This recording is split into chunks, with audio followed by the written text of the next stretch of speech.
So I was in London at the time skating with some of the other OHL guys, just trying to find anywhere on ice, and there was nothing going on in Peterborough, so I couldn't find any ice there. So I was in London and just in my hotel room. Got the call from Alan Miller. So he actually was a GM of in St. John when my dad was playing the AHL. So I kind of knew who he was at the time. So I figured it was gonna be the call, and he finally told me that I was gonna be playing on it, and finally accepted into the team. So it was a big relief, and I'm just super honored to play on the team. I would just say the biggest thing right now is just playing hockey again. Definitely with the pandemic and the OHL not starting, it's been a while since we played, and I know at least I was fortunate enough to have that little stunt in Denmark, which was a lot of fun. But being able to play such high quality hockey, and obviously it's for Team Canada, I'm just super excited for that. And hopefully, and the biggest thing is to win a championship. Anytime you got it, or there's a competition at hand and you can win something, it's a lot of fun. When I was in Denmark for a bit, a little bit of playing going on there. But when I wasn't, I was at home in Peterborough, and I'm actually fortunate enough to have like a full gym at my house there, so I was able to stay in shape. Um, Not so much on the actual rink, but the outdoor rink, which was a lot of fun. And then I kind of float between there and Arizona, which I currently am in right now. No, kind of same old. I've been with the same program since I was like 13, and I kind of like the results I'm getting from that. So I've just kind of continue doing that. It's a little different. It's got a little electric stim going on thing, so it's a little funky when guys see me do it for the first time, but I don't know, I really enjoy it. Yeah, I'd say my dad, and my brother. My dad was in the NHL for a long time. I played 17 seasons. He won two Stanley Cups, so he kind of has that background. Just kind of speaks for itself. So growing up, being in that kind of hockey household, it was easy for things that he did to wear off on me, and he's always been there for me. And then now my brother, who just kind of recently is stepping in the NHL and just got traded to the Blackhawks a couple days ago. So he didn't go through the draft process too long ago, so he can kind of help me through that. And Riley's been a huge help for me. Now my dad's been coaching, and now he's coaching in Arizona. So for Riley to kind of have that and be able to talk to you a little bit more about it, yeah, he's been everything for me. He's been a mentor, best friend, and I can't thank both of them enough.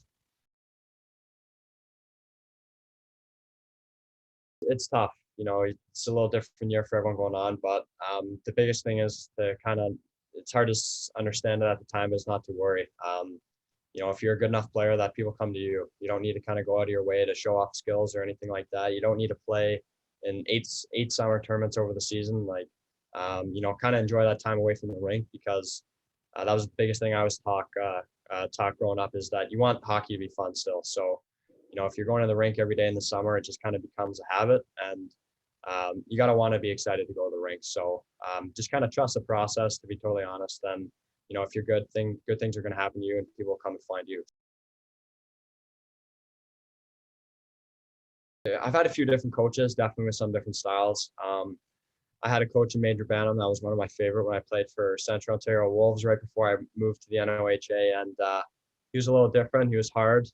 He really believed in the bag skating at the end of the practice, which isn't everyone's favorite thing to do, but I do really actually believe in it. I think it really does help with your cardio, and it just kind of has that that inner drive that you have. And for the biggest thing for me is when I see someone else get tired, like, it just kind of fuels me. It's like I smell blood or anything like that, then I know that I can have you beat. So yeah, it's different like that. But I think I like the hard coaches, that will point you out when you mess up, and suggest things that you need to do better. So I kind of like that one. To be totally honest, I didn't like it at the start either. And then as I got older, I realized that everything they're kind of saying is to benefit you in the future. Hmm. So that's why I do enjoy like being pushed, because they're taking time out of their day to come and coach you guys. So that's why I really enjoy it.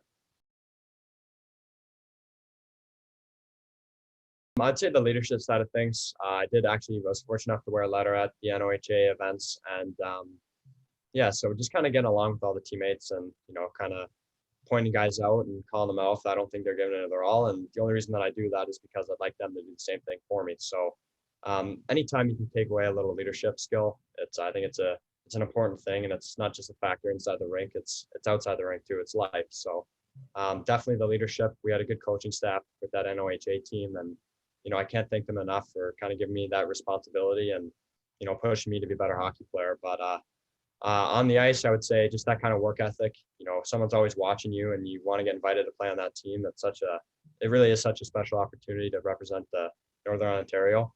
And yeah, no, it was a great time, and it really did enjoy it. Yeah, definitely the in season working out. I always knew it was really important to work out during that off season. Me and my family really do believe in the science behind working out younger. And so I was really good when I came into camp, and at the start of the season I was really hot, and then I just figured that I didn't need to work out anymore, and so I kind of took a little bit of dip during the season. But as I started working out again and during the season, I found myself kind of back on the hill up and playing a lot better. So tell my younger self was just kind of stay with it all the time, and it is a battle, and you don't want to do it every day, but those are the days that you make the biggest steps. So definitely that's one thing I'd like to tell my younger self. Yeah, for the younger kids, if you can learn to enjoy working out, it'll really benefit you. Beyond the U18, so that's kind of my only mindset right now is to hopefully bring home a gold for Canada. And then after that, we're looking at my NHL draft year. So we're just kind of gonna hope that things turn out the way that I want it. But it takes one team to like you, so I always need to get picked by one team. And anytime if you can get drafted to the NHL, it's what you dream of as a kid. So that's what I'm kind of looking forward to.